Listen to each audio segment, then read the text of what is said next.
Hi everybody, this is Jeff Adams from the Icebox Radio Theater, welcoming you to Radio Icebox Season 2, Episode 12, entitled Crossroads.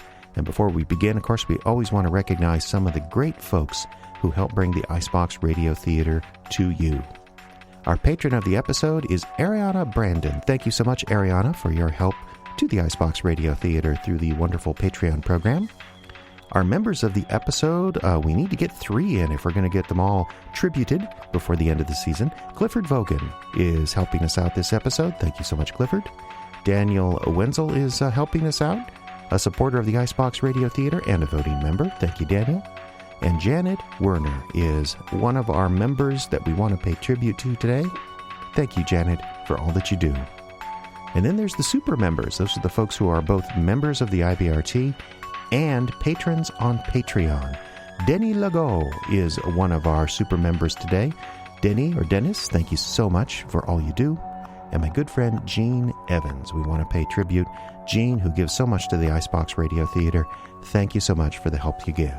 And we have several different ways to help the Icebox Radio Theater, including memberships that start at just $10 per year, going on up to more expensive levels of support where there's special gifts including hoodies, sweatshirts, and coffee mugs, and of course the ever-popular Patreon page. That's my personal favorite, where your gift is in just small increments, starting even at $1 per month, and this gives you the ability to give a little bit of money to the theater each and every month and just help us with our general operating expenses. For more information about that, you want to go to our website, iceboxradio.org, and click on the support link at the top of the page there. It gives you all the information that you need. And now, without further ado, here is Episode 12 of Radio Icebox Season 2, Crossroads.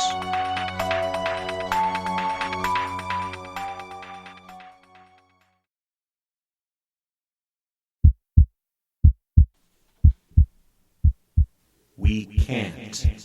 The choice has been made. I saw the fires burning. You saw nothing. You see nothing. JJ? Glorious. JJ, what have you done? The fires need oxygen. We have none to spare. You are frightening me. Ours is a glorious future. Darkness. A world of ultimate honesty. I want to run. I want to fight. Don't fight, please. Sound is truth. Image is illusion. Don't fight. Hide. You can't hide from us. They don't need to look to find me. We'll find her by the sound of her heartbeat. JJ? Yeah? Are you all right? What? I'm fine. We're on. Right. Good morning, Icebox. It's going to be a beautiful sounding day out there today. The snow is gone, the ground is soft and squishy, and everything is just perfect. Good morning, Abby. Good morning, JJ. We have weather, community announcements, and more right after this.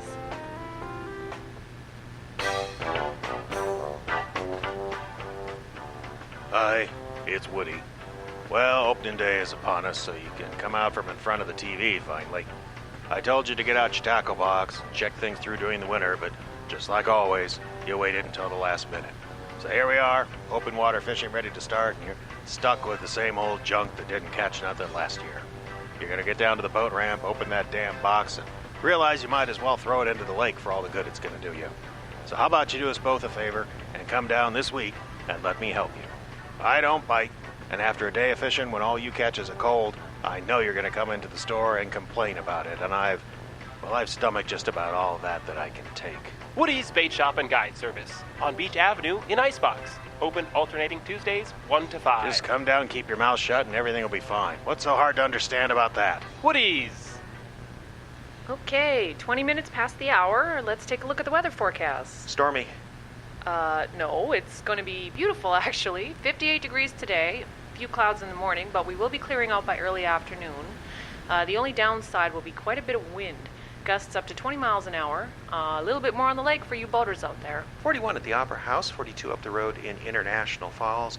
Fort Francis reporting 6 Celsius, the same up in Emo. Community announcements now. I have one. Okay. We're going to be holding a contest all this week. You can win a vacation with Abby. What? It's a big surprise for everyone. Including Abby. So we're offering an all-expense-paid trip to, where do you want to go? What? Where do you want to go, Abby? It's all up to you. What are you talking about? Yeah, how about New Orleans or Florida? I'd rather go to Winnipeg, visit my aunt. Winnipeg is too close. What about Edmonton? I don't have an aunt in Edmonton. Okay, folks, so if you have an aunt in Edmonton, give us a call here at the station. You could win an all-expense-paid trip to the Jewel of the North. Actually, I think it's the Festival City. Even better, give us a call and tell us about your relations right after this. Springtime is here, and there's no time like the present to check out the Hey. seasonal garden I'll be back. I just need to get some coffee. What was that all about? What was what about? You're gonna send me and a listener to Edmonton? Or Florida.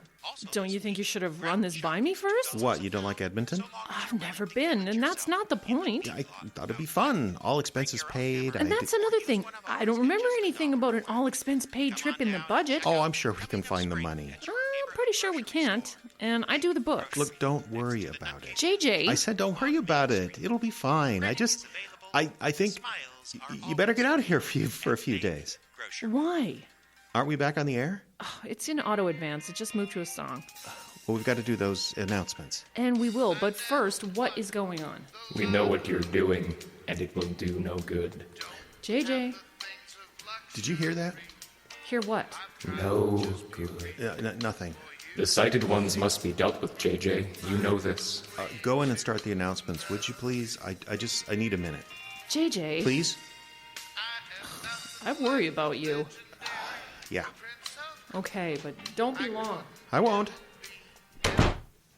Look, I agreed to wear the earpiece, but you said you would leave me alone. You wear the earpiece so we can stay in constant communication. The work must continue. You must not be distracted. I am doing what you asked. You are distracted. I just want to make sure that Abby is safe. Safe from what? A glorious new future? We question your commitment to us, JJ. Are you agent or not? I am, but you just... No buts. Sound is truth. Image is illusion. Do not forget that, JJ. You must prepare. Agents must make sure all is ready. She doesn't need to be here. Where she is does not matter, for soon we will be everywhere. Agent must make sure all is ready. Go. Return to the studio. Your version of the holy wave pleases us. Yes.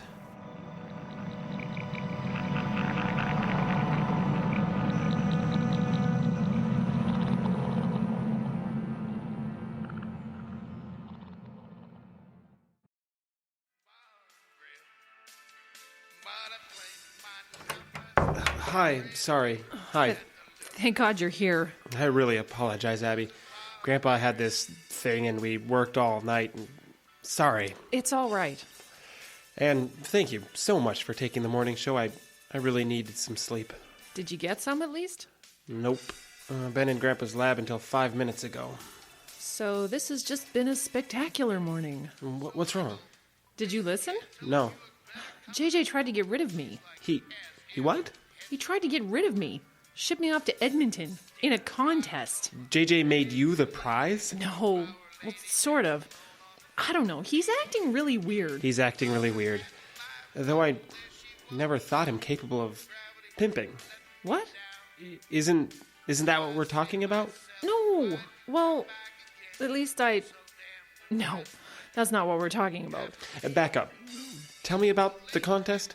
Okay, so we're doing the morning show, just like always, and when out of the blue, he announces over the air that I'll take an all-expense-paid trip with a listener. And he hadn't talked to you about it before? Of course not. I'd have told him no.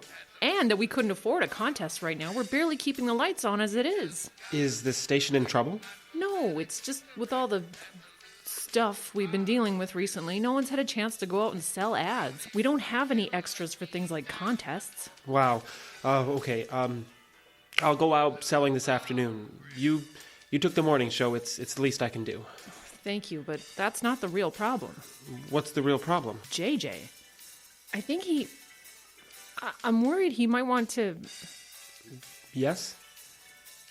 Do you think he wants to fire me? No. Well, why do you think that? First, he knows he couldn't get by without you, and second, I think it's more likely that he's trying to protect you. Protect me? From what? That I don't know. Not really, anyway. What do you mean, not really? I'm not sure, but maybe he's protecting you from himself.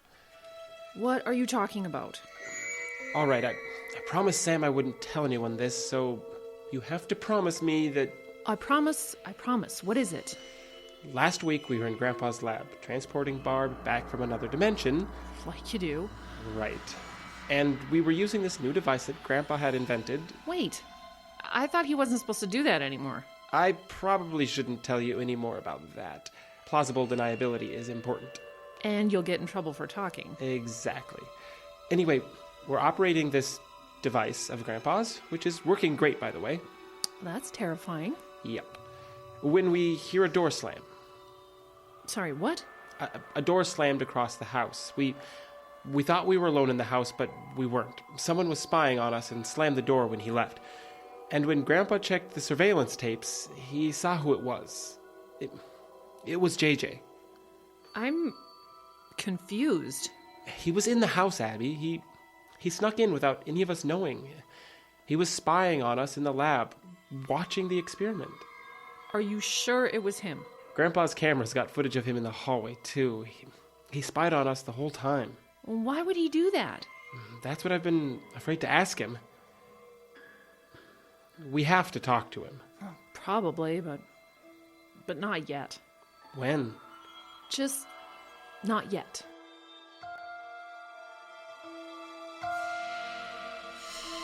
That was stupid, JJ. I don't know what you're talking about. You know of what we speak. Do not pile lies on top of lies. You're trying to protect the woman. But the question is, what are you protecting her from? Well? I don't know what you mean. Are you Agent JJ? I don't know that either. It's too late to turn back now. Then maybe you should just find someone else. So you can warn your friends of our coming? I think not. You are Agent. You know we are past the point of making decisions. There is only action now. Correct?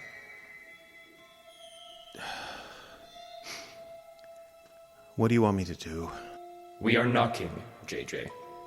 What? We are knocking at the door. It is time to let us in.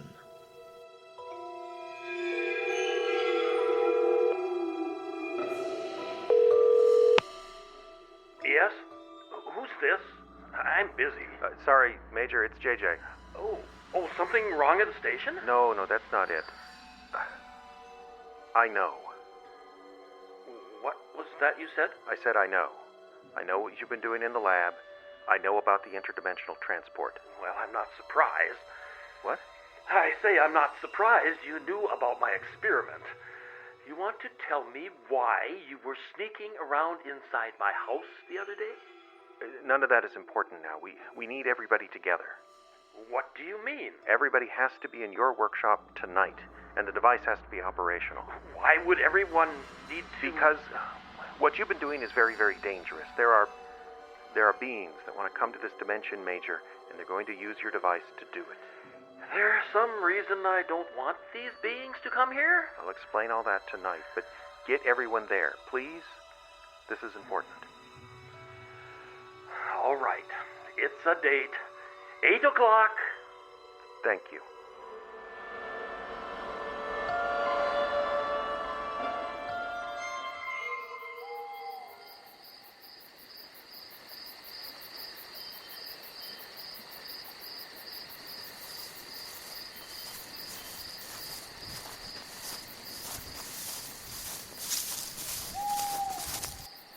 Hello? Are you there? There you are. Where else would I go? Thank you for coming. It's the very least I can do. Here, I've been to the library for you. James Patterson. His latest was out, unfortunately. But I did find an earlier work I don't think you've read. Double Cross. Ah, yes, I have read this one. Oh, I'm sorry. That is all right. I will read it again. Honestly, I cannot tell the difference between his books anymore. I know what you mean. I had a Sue Grafton phase several years back. But about your other requests? Yes? Very little on particle physics, I'm afraid. The librarian said she could get some books on loan from the university, but it might take some time. Well, maybe just a title list. I think... What is wrong? Huh? Something is wrong, my friend. I can tell. Oh, nothing. It's nothing. Doctor, please. You have enough on your mind, what with being an undulating mass of slimy tentacles. I am dealing with that fine. This body is quite resistant to cold, and the local children have befriended me. You bring me books. There is nothing else I need. What about food? You would be surprised how good tentacles are for fishing. Now, what is going on? Well, I've been asked to bring you to a meeting. Does the Rotary Club want to hear my story? I'm glad to see you still have your sense of humor. But alas, no, it's got something to do with JJ and Major Rideau. Major's built another interdimensional travel device. Ah, I was afraid of that. Afraid of what? That Major would continue to pursue interdimensional experiments. Do you know what I think happened to me? How I came to have this body? I haven't the foggiest. Too many rifts have been opening in this region of space-time. That's what originally attracted the ducks, I think. They aren't really ducks, are they? They are definitely not ducks. They are creatures that create natural links between dimensions. When I was in your sitting room playing chess, I was between dimensions, physically present in the prison rock, while ethereally present here. But when that duck appeared, I was taken to a third place, another dimension. Somehow I was shot into a body from there.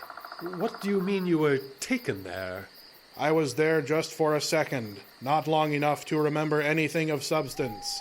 But since I have taken on this form, there have been dreams. Oh, what sort of dreams? Horrible dreams. Awful dreams. A place devoid of beauty. A barren landscape stretching as far as the eye can see. And there is another thing. What? I don't see. I am quite blind. Oh, how horrible. Not really. The other senses, especially hearing, are so acute that I know everything about my environment. I can hear colors and shapes. I can tell you how many needles are on that pine tree. Really? 625,421. Amazing. Indeed. But that is not what concerns me. There is a great evil coming, Doctor. I saw that brief moment and in my dreams every night since. What do you mean? What evil? Something is coming. Something that means us all great harm. And it will arrive via one of the rifts Major Rideau insists on opening. We have to stop him, Doctor. We have to close the rifts in this region before it is too late. But wouldn't that mean you would be trapped in that body forever? Better a monster in paradise than a man in Hades. Oh, very well. We'll do it. We'll make him see reason. What time is this meeting? Tonight, 8 o'clock. Good. That will give me the chance to start on this book.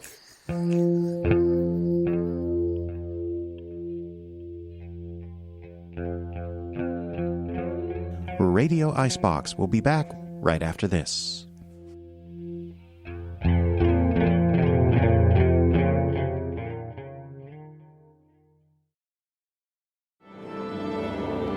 It can be in the sound of the orchestra preparing, or in the sound of a sculptor working in stone, or even in the sound of laughter from inside a theater. It is the sound of art being created, and for over 3 decades, the sound of art being created has rung loud and clear in northeastern Minnesota. The Arrowhead Regional Arts Council has been encouraging local arts development in northeastern Minnesota through grants and services for over 35 years. Every year, they give out more than $500,000 to local artists and arts organizations, and that helps create $40 million in revenue and jobs created. To find out more about our arts programs or how you can get involved, visit aracouncil.org. The Arrowhead Regional Arts Council, where the arts flourish, you thrive.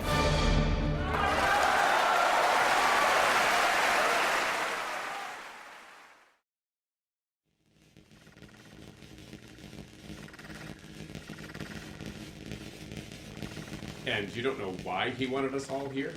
He said it was vitally important and that my interdimensional device was dangerous. Well, I kind of see his point there. Too, Cody? Do you think it's safe to jump back and forth between dimensions? It's as safe as, say, jet skiing, surfing, or rock climbing on a volcano. Only more people are at risk this way. Exactly. Are we in here? Oh, hello, Doctor. Come on in. We're still waiting for JJ. Good. I've brought the Ringmaster. Excellent. I have some questions for him.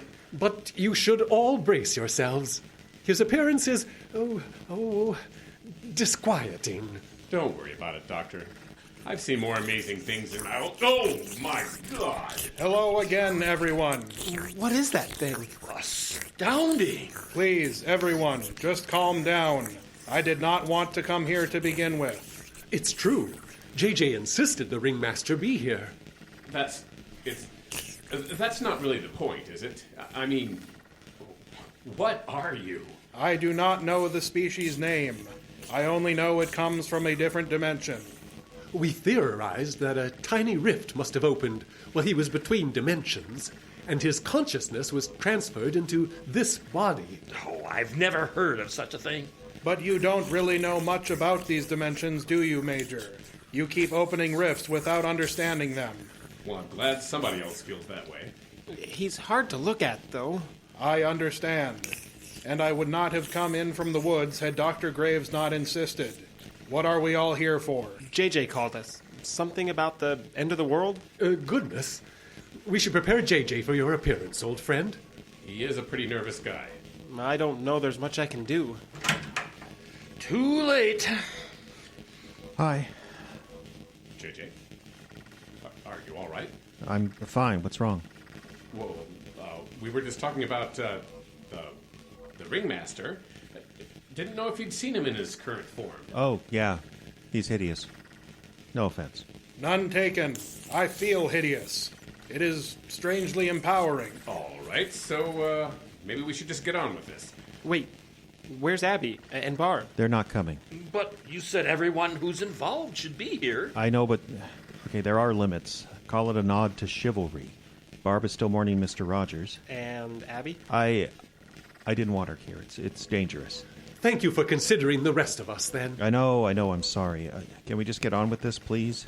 You called this meeting. Go ahead. Yes, okay.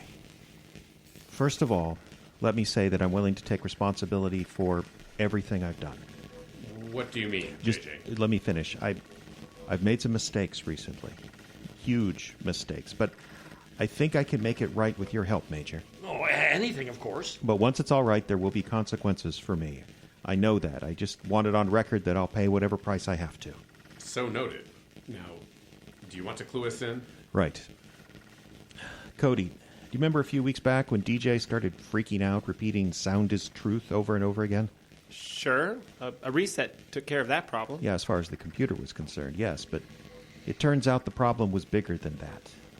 Since we've been messing around with dimensions, I think the fabric of space-time in this region has gotten weak. It's like it's full of holes. Oh, we'd theorized the same thing. These mysterious ducks that appeared seem to be attracted by the weakness. Wait, are you saying that rifts in space-time are opening on their own without Major's device? I think so, yes. That would explain the rift that Rogers escaped into. And the phenomena that led to me. Point is, we're sitting on an interdimensional bus station, and there's something coming in on the next bus we don't want. What?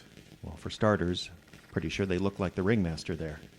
I knew it. Wait! We already established that our friend's consciousness is inhabiting this body. He's no more an alien from another dimension than I am. Thank you, Doctor, but their caution is understandable. Besides, it's not their appearance that matters. It really isn't. Then what is? It's their beliefs. They call themselves the Sirens. From what I've been able to piece together, they traveled their dimension in spaceships, spreading their belief system. Intergalactic missionaries? Unfortunately, that might be apt. They're just a little bit more zealous than most. As in, believe or die? In some ways, that'd be better. The Sirens believe that all images are evil, that even possessing the ability to see is wrong. Apparently, as a species, they evolved away from using sight into a world of pure sound. For what reason? They believe images are inherently deceptive, while sound is truth. That's crazy. You can deceive with words as easily as pictures? Well, yes and no, Cody. Remember, a polygraph does a pretty good job of detecting lies through sound. I don't know of any device that can do the same with images. I think we should focus less on what these guys believe and more what they're going to do when they get here. They are coming, JJ? They are. And why exactly are they coming? To blind us, Sam. They want to blind every last person and animal on Earth, and if we don't go along with them, we die. An invasion, then. Bigger than that. Bigger than an invasion of Earth. They travel through space in their dimension. That's pretty slow going. But if they had an interdimensional device, they could go anywhere. Any dimension? An infinite number of places to spread their poison. Perhaps they could be reasoned with? No. What is it? I have been having dreams. If what I am seeing is the universe of these Sirens, there is nothing left there. It is barren and used up. What they could not use, they destroyed. And I believe they will do the same here. I have one question. How do you know all of this, JJ? They contacted me weeks ago. And you didn't tell anybody. I'm telling you now. Seems a little late, doesn't it? I know, I'm sorry. They were just... They were persuasive. They offered me things. Are you saying you were ready to sell out the whole planet? Of course not. It's just... Look, they talked about radio like it was the solution to everything. That if people could only listen, I mean only listen, all our problems would be solved. But they're coming to blind us, aren't they? They're not giving us a choice. No, they're not. Then I don't understand. Why did you... Look, I'm human, okay? I've got weaknesses just like anybody. That's why I began by saying I'll accept any punishment coming to me. It's just... They offered me a chance. To do what? To matter. Promised to set me up as leader of Earth. That's ridiculous. Our lives have become ridiculous, Sam. The whole town is ridiculous. Always has been. Look, I came here because my old job was obsolete. And sure, the station makes a difference in town, but it's just this town. Go 5 miles down the road, you're in another country. I know it sounds stupid when I say it now, but this was a chance to matter. Well, be that as it may, you said you could prevent this invasion, correct? Yeah, I think so. How? I gave the Sirens the rundown on your machine. They came back with instructions on which dimensions to open to allow them through, and a few dimensions to avoid. Avoid? Why? Well, apparently there are dimensions with such intense gravity they can actually suck in light. The Sirens seemed concerned that exposing this region to that gravity would change the balance, make it much more difficult for rifts to open here. Gravity like that would actually suck in the machine and close the rift behind it. The doorway phenomenon. Oh, exactly. What's this? A phenomenon we discovered. When you walk through a rift, it tends to close in around you. But couldn't opening a rift into this intense gravity cause even more problems? They didn't talk about anything but the rift closing. We should stand back from the machine, but I think it should be relatively safe. Major? What do you think? Oh, it all seems sound. Dangerous, but I can't find anything wrong with his theory. I can. Beg pardon? I can find something very wrong with his theory. And that is? I think he is lying. Oh, come now, old friend. I have seen this before. I have seen what happens when people are tempted with this kind of power. The Sirens would install him as world leader. A little man suddenly given absolute control over an entire planet. But blind? There are worse things than being blind. And besides, he speaks to a blind audience now. All of radio works on this principle. You could say he has been preparing for this moment his entire life.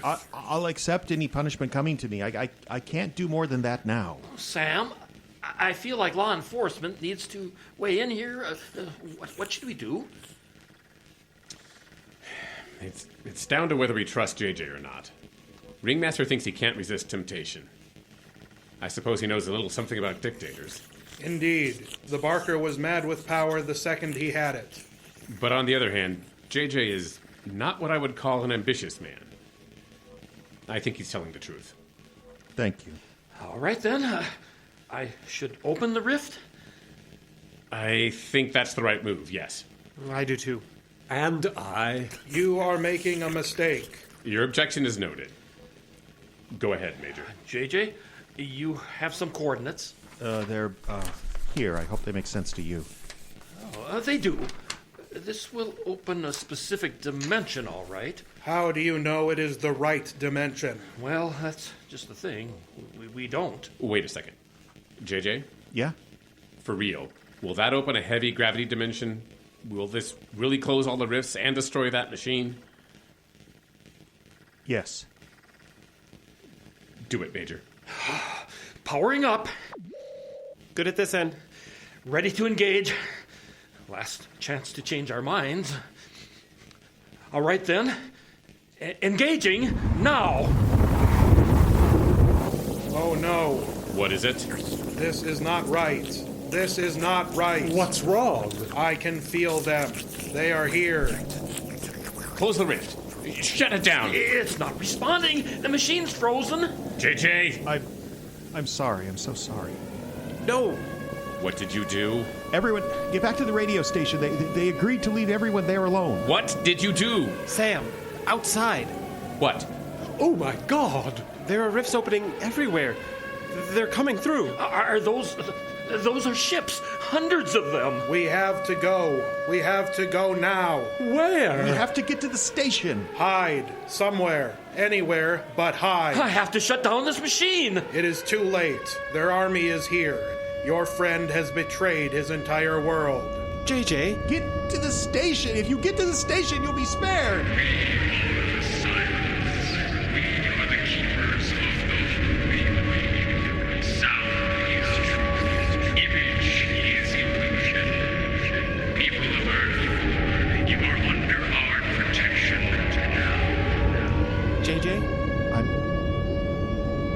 I'm sorry. We are the Sirens. We are the keepers of the Holy Way. Sound is truth. Image is illusion. Sound is truth. Image is illusion. Sound is truth. Image is illusion. Sound.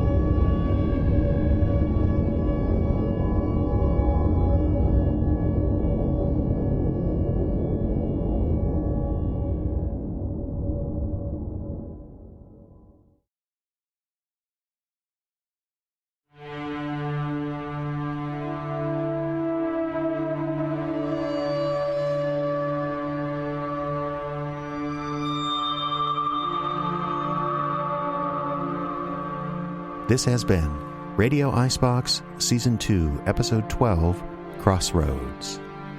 Our cast this evening featured Ayla McIntosh as Abby, Cody Boyer as Cody, Jeffrey Adams was JJ, Tom Bement played Major, Victoria Olsen was Barb, Douglas Screef was Dr. Graves, Jim Yunt played Sam, Caleb Silvers portrayed the Sirens, and Justin Kapla was the Ringmaster. Background songs for this episode included Find a Way to Love You and The Losers Bar and Grill by Myron Howerlick, as well as Winter, performed by Paper Parlor. Other voices provided by the talented cast. Some sound effects from the Freesound Project at freesound.org. A complete list of music and sound effects is available at iceboxradio.org/credits. The Icebox Radio Playhouse theme is Monkeys Spinning Monkeys by Kevin MacLeod at Incompetech.com, licensed under Creative Commons by Attribution 3.0. Radio Icebox Season 2 is made possible in part by the voters of Minnesota through a grant from the Arrowhead Regional Arts Council, thanks to appropriations from the Minnesota State Legislature's General and Arts and Cultural Heritage Funds.